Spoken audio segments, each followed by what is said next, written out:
Hello all, welcome back to our channel Sitara world. నేను మీ నాగేశ్వర్ని. ఈ వీడియోలో వచ్చేసి నేను ఆఫ్టర్నూన్ టైంని మీతో షేర్ చేసుకుంటున్నాను. ఆఫ్టర్నూన్ లంచ్ చేసిన తర్వాత నా టైం ఎలా ఉంటుంది ఏంటి అని చెప్పేసి ఈ వీడియోలో షేర్ చేసుకుంటున్నాను. ఇలాంటి వీడియోస్ మీకు నచ్చుతున్నాయి, ఇంకా చూడాలి అనుకుంటే తప్పకుండా కామెంట్ సెక్షన్లో షేర్ చేయండి, అలాగే లైక్ చేయండి.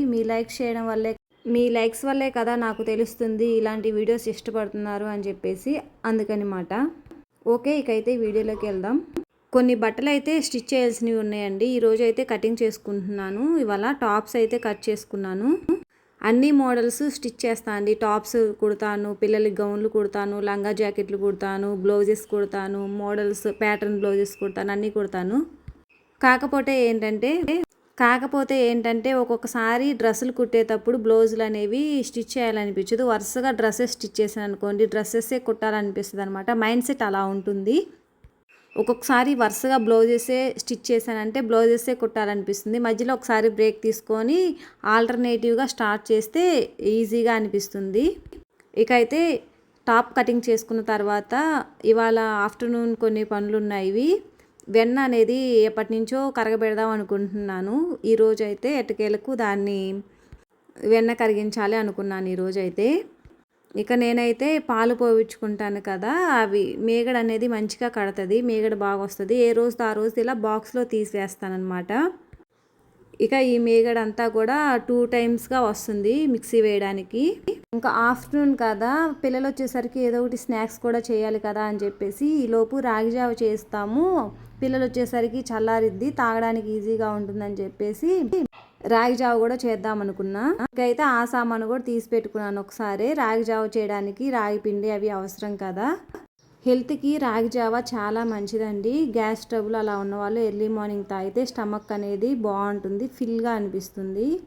అంటే ఒక్కరోజు ఒక గ్లాస్ తాగి ఈరోజు గ్యాస్ ట్రబుల్ రాదా అంటే అలా కాదండి. తరచుగా గ్యాస్ ప్రాబ్లం ఉన్నవాళ్ళు తరచుగా చేస్తూ ఉంటే అలా అలా క్రమబద్ధీకరణగా ఆ సమస్య అనేది తొలగిపోతుంది అంతే. కొంతమందికి అయితే అసలు ఇష్టం ఉండదు రాగి జావ తాగడం. మా వారి అయితే అస్సలు జావ ఇలాంటివి ఏవి కూడా అస్సలు వద్దంటాడు. అసలు దగ్గరికి కూడా రానివ్వడు. మీరు తాగండి అని అంటాడు అంతే. ఇంకా మా పిల్లలు అయితే తాగుతారు. ఇంకా మజ్జిగ వేసి ఉల్లిపాయ వేసి ఇచ్చినా తాగుతారు జావ. లేదు కొంచెం బెల్లం వేసి పాలు కలిపించినా తాగుతారు. ఎలాగైనా ఇష్టంగా తాగుతారు పిల్లలు.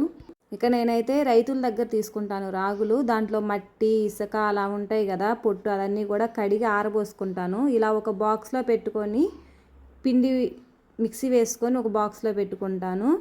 చూసుకుంటా ఉంటాను అనమాట. కడిగి ఆరబోసిన రాగులు అయిపోయాయి అనుకోండి, మళ్ళీ కడిగి ఆరబోసుకుంటా. ఈలోపు బాక్స్లో పిండి ఉందో లేదో చూసుకుంటా. సో ఇలా ఆల్టర్నేటివ్గా చేసుకుంటూ ఉంటాను. నాకు ఇవే కొంచెం ఎక్కువగా పనులుగా అనిపిస్తూ ఉంటాయి. నాకెందుకో పెద్దగా షాప్లో కొనుక్కునే రాగి పిండి అంటే ఇష్టం ఉండదు. ఇలా అలవాటయ్యేమో. ఇక రాగి పిండి ఒక 3 స్పూన్లు అలా వేసుకున్నాను, ముగ్గురికి కదా. అది ఉండలు లేకుండా కలుపుకున్నాను. ఇంకా వాటర్ అనేది రోల్ బాయిల్ అయ్యేటప్పుడు ఇలా కలుపుకున్న రాగి పిండి వేసేసి ఇక ఉండలు కట్టకుండా ఇలా స్పూన్తో తిప్పుకుంటూ ఉండాలి. అలా స్పూన్తో కలుపుతూ ఉంటే ఇంకా మనకి జావ అనేది ఉండలు కట్టకుండా స్మూతీ లాగా బాగా వస్తుంది. కొంతమందికి అయితే జావ చిక్కగా తాగే అలవాటు, కొంతమందికి పల్చగా తాగే అలవాటు అనమాట. నేను ఎలా ఉన్నా తాగుతాను. మా మామయ్యకి అయితే బాగా పల్చగా ఉండాలి, అలా అయితేనే తాగుతారు మామయ్య గారు. సో ఇంకా జావ అనేది ప్లెయిన్గా చేసి అలా పెట్టేశాను. ఇంకా చల్లారిద్దిలే, ఈలోపు మేగడ వేసుకుందాము అని చెప్పేసి ఇక మేగడ అయితే మిక్సీ వేస్తున్నా. ఈ మీగడ అనేది చిన్నపిల్లలప్పుడు మా అమ్మమ్మ వాళ్ళ అమ్మ చేసేది. మేము చిన్నప్పుడు చూస్తూ ఉండేదాన్ని. ఇప్పుడు కొంచెం లైట్గా గుర్తు. ఆమె ఎప్పుడు ఆకు వక్క వేసుకుంటుంది, ఆమె బొడ్లో ఆకు ఉంటుంది అనమాట ఎప్పుడు.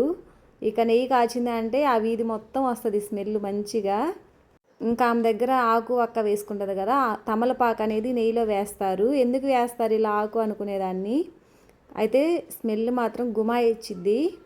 ఈరోజు ఎవరో నెయ్యి కాగబెడుతున్నారు అన్నట్టు ఉంటుంది అనమాట. కానీ ఇప్పట్లో అలా అంత స్మెల్ అయితే రావట్లేదు. ఇంకా ఏదో నెయ్యి చేసామంటే చేసాం అలా ఉందన్నమాట. ఇక ఆ బాక్స్ నిండా మేగడ అయింది అంటే 2 టైమ్స్ మిక్సీ జార్కి వస్తుంది అనమాట.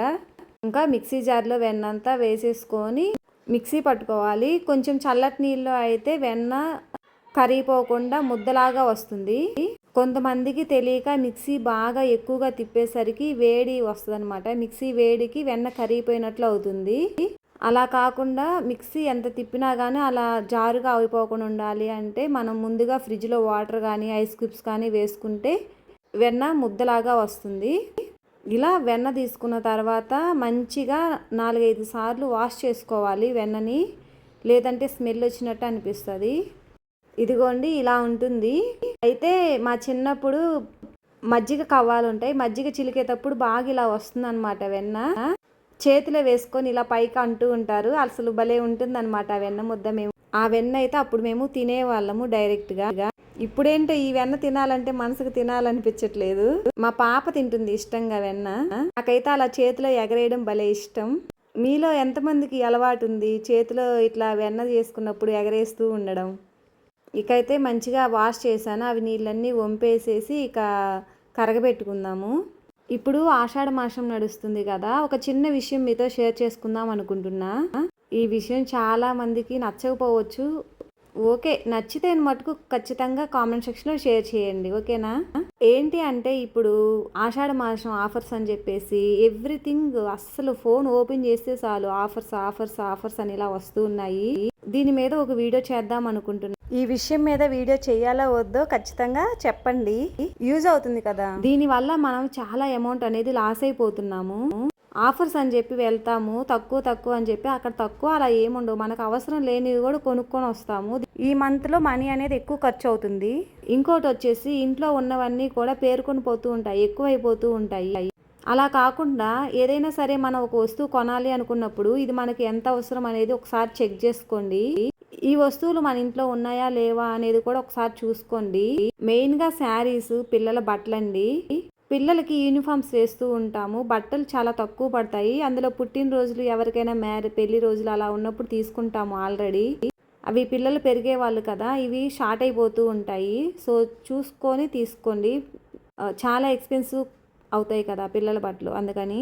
శారీస్ కూడా అంతే అండి, శ్రావణ మాసం వస్తుంది కదా ఇప్పుడు తీసుకోండి అంటూ ఉంటారు, కానీ మనకు అవసరమైతేనే తీసుకోవాలి. అనవసరంగా ఖర్చు పెట్టడం దండగ కదా. ప్రతి రూపాయి ఆలోచించి ఖర్చు పెట్టాలి.